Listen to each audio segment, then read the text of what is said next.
com as discussões contemporâneas sobre a etnografia. Por exemplo, da ideia de ser afetado, que tem sido bastante difundida a partir da antropóloga francesa Jeanne Favret-Saada.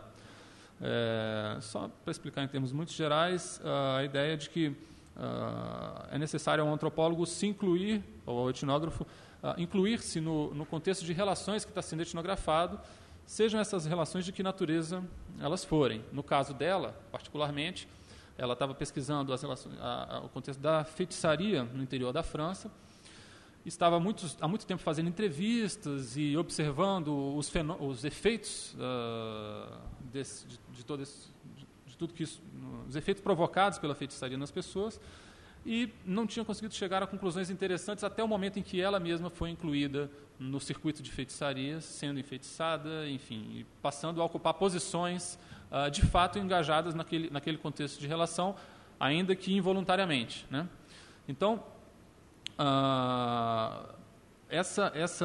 esse tipo de reflexão que a Jeanne Favret-Saada tem feito parece bastante interessante de ser transportado para o universo da relação com os artefatos também. Isso tem sido isso que a Jeanne Favret-Saada tem defendido, tem sido muito difundido no contexto da antropologia na relação entre humanos, mas tem sido pouco transportado para outros tipos de relação. Eu acho que o Simondon nos propicia essa extrapolação, digamos, dessa ideia da Jeanne Favret-Saada.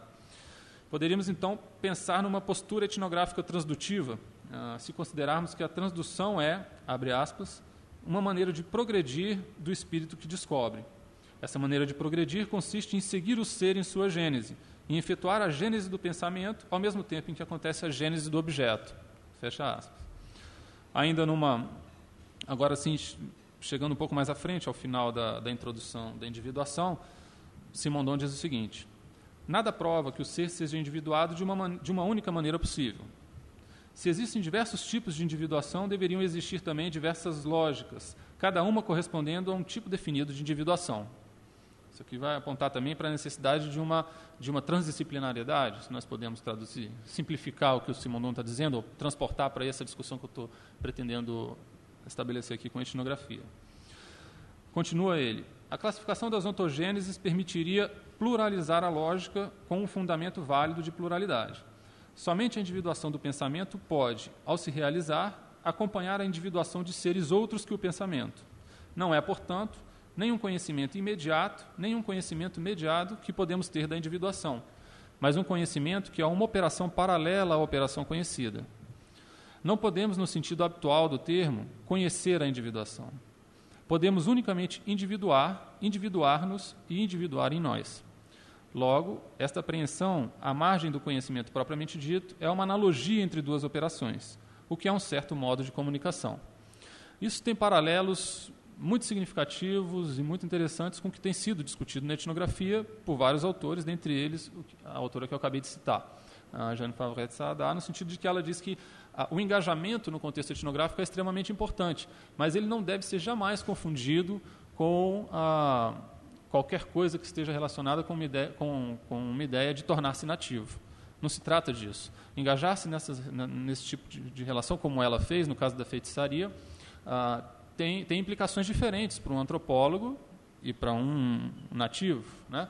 Ainda que, ou seja, esse engajamento não deve ser confundido com a ideia romântica, que também tem sido bastante difundida no contexto da antropologia, com uma ideia de experiência, né? De viver o que os nativos estão vivendo. Não se trata exatamente disso, né?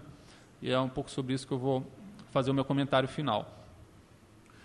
A estratégia etnográfica de praticar a pesca nos dois contextos foi o que eu empreendi, na verdade, ainda não tinha falado disso aqui, mas a estratégia etnográfica incluiu isso, participar efetivamente da pesca nas duas situações.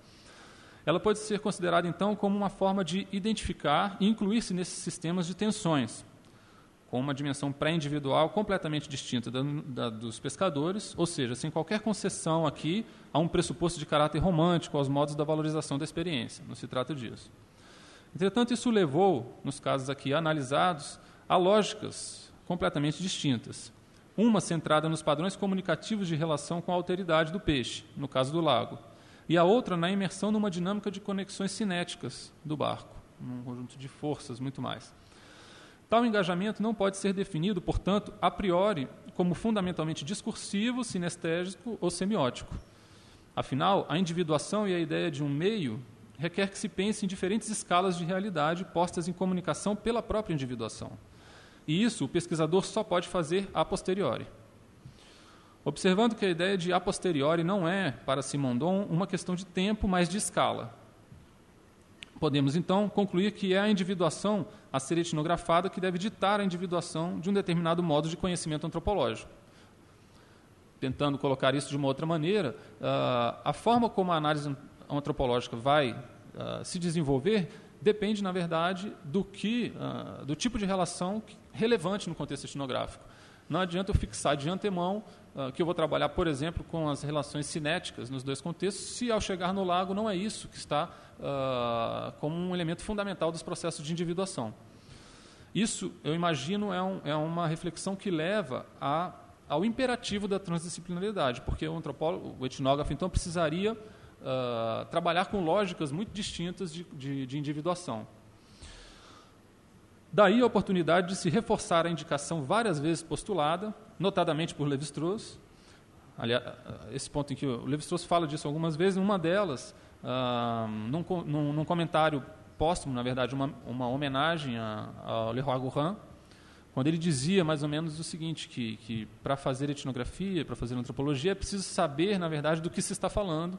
E aí ele remete um pouco àquela ideia de que, quando ele, por exemplo, no caso das mitológicas, ele teve que se tornar um pouco astrônomo, um pouco botânico, para poder dar conta do universo de significações que estavam ali estabelecidos.